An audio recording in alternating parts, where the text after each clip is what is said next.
A retired NYPD detective and so-called law enforcement consultant, which is pretty terrifying, man by the name of Tom Verney, was on CNN to discuss a brutal police beating that took place in Arkansas. The beating involved one man with 3 cops on top of him, kicking him, punching him, and banging his head against the pavement. Now, CNN had this so-called law enforcement consultant on to discuss whether this clearly excessive force is in any way justified. So let's go to the first clip and see what this guy has to say. When you look at the video, just based on the video clip, it seems as if the amount of force that was being used may have been excessive.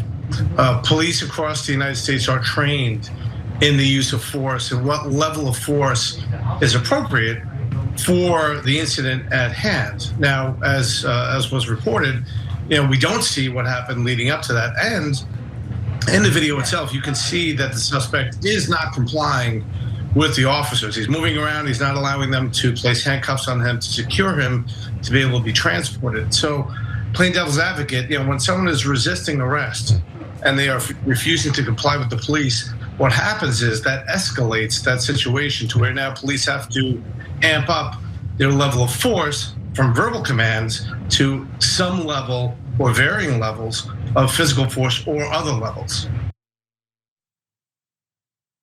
There were 3 cops on top of him. He was very clearly restrained, put him in handcuffs and put him in the back of the police cruiser. Why do you need to bang his head against the pavement? That makes absolutely no sense. We all see the video. But Cenk, this is the point that I'm trying to make, right? About the Arkansas State Police doing the investigation on the 3 cops involved in this incident. The police protect the police. At the end of the day, the state police are still police. They cover for one another. You have this former NYPD detective, he's retired. He doesn't have to worry about job security. And this guy is like looking at this case and trying to make excuses for what we saw on tape. Yeah, I actually have one slight disagreement with you. I don't think he's making excuses. I think he's just saying what he thinks is perfectly normal. And for most cops, that's perfectly normal. If you don't comply with my orders, of course I'm gonna smash your head into the pavement. I've never seen a cop on TV, in the media, anywhere. I can't vouch for what they say in private, right? Although sometimes we see what they say in private with leaked texts, and it's way worse. But now those are the bad guys, right? And I'm sure they're good guys within the police force. Having said that, whenever I see them, they're always saying maximum force is awesome. I love it. I think, and besides loving it, I just think it's perfectly normal. It's exactly what we should do. And internal investigation after internal investigation from the police confirmed that they were following guidelines.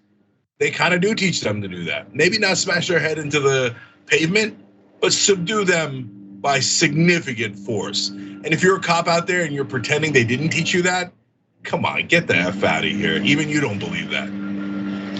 Well, in the next video, you'll see Jim Sciutto, the CNN host, try to challenge that narrative a little bit. So let's take a quick look at that.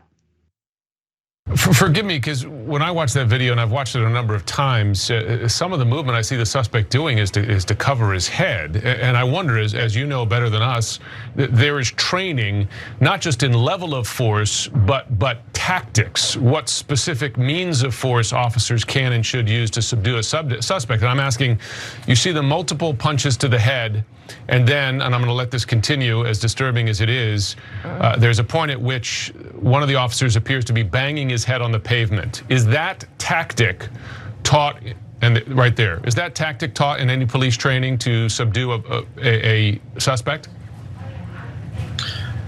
That specific tactic of banging someone's head into the ground, no. If you're in a fight for your life, you use whatever force is necessary to make sure that you can escape from that incident. So the follow-up question should naturally be, do you believe that those cops, particularly the one who was banging his head against the pavement, was in fear for his life? That's the follow-up question. Now, they didn't ask that follow-up question, unfortunately. But if they're not trained to do that, with one exception, which is they fear for their life, do you believe that that cop banging that guy's head in the pavement was in fear for his life? Yeah, so I think the cable news anchor accidentally asked a really good question. First, let me give him credit. It was a good follow-up. I'm glad he asked the follow-up, right? But then he had to put in there, I mean, you're the expert, you would know better than us. No, he's the person who's most biased on the set. He's probably done very similar things. So he's the least objective person, and he's gonna give you the very worst perspective on this, which is the cops are always right. That's not journalism, that's not news. That's just bring on a cop to do cop propaganda on your show about police abuse. And then there's that follow-up should have obviously happened, Anna. And so the bottom line is, when he said, hey, I know we're not taught that tactic specifically. Well, that's exactly what I just said, isn't it? Right before you saw the video. In other words, yeah, we do tactics like that. And yeah, of course we're taught that. But no cable news anchor will ever follow up with, wait, isn't that horrible? The training that almost all cops in the country receive to kick the living crap out of the citizens is awful training. That, of course, they're never gonna ask. Now, there's a final video that I want to get to, and it has to do with the mental health of the person who's getting beaten by these 3 cops. Let's watch. In the video, as a matter of fact, they mentioned, the woman. There's a woman screaming that he's not. He needs his medication. He's not on his medication. That would seem to indicate that he may need some sort of maybe antipsychotic medication or some other medication to control himself. And when people are supposed to be on medication and they're not, they many times will have the strength of 10 men, and it's hard to subdue someone like that. Really, that's your expert information. You're a health expert now, and you're aware of mentally ill people off their medication and their strength level. I mean, I don't know, maybe I'm wrong, Cenk. Have you ever heard that if someone isn't on the medication they need for their mental health condition, they somehow magically become Iron Man? Yeah, no, that's how Hulk happened. It was gamma rays plus being off your medication, and then you turn green. No, but cops have been using nonsense and oftentimes racist justification for as long as I've been alive. Oh, they assume, and this is proven in studies, that black men and black boys are way stronger than they appear to be. That's what cops think. And so they beat up and shoot black boys at a much greater rate. Now they have this excuse that anyone who might be off their medication is Hulk or She-Hulk, and that they need to, again, beat the crap out of them. And second of all, Anna, think about the opposite side of this. I hope I'm a halfway decent human being. I thought, oh, he's off his medication, so the cop should be more careful with him, not beat him up more. But for the cop, his first point is, well, if he's off his medication and that's why he's doing things that are not rational, we should hit him harder. And that just right there is stunning to morality. Anyone who's a decent moral person. But that's why I harp on the training, because we teach our cops to be immoral and indecent. And one other thing I just want to mention, because Cenk correctly noted that oftentimes the superpower strength trope is used in regard to a black suspect. In this case, the suspect is white.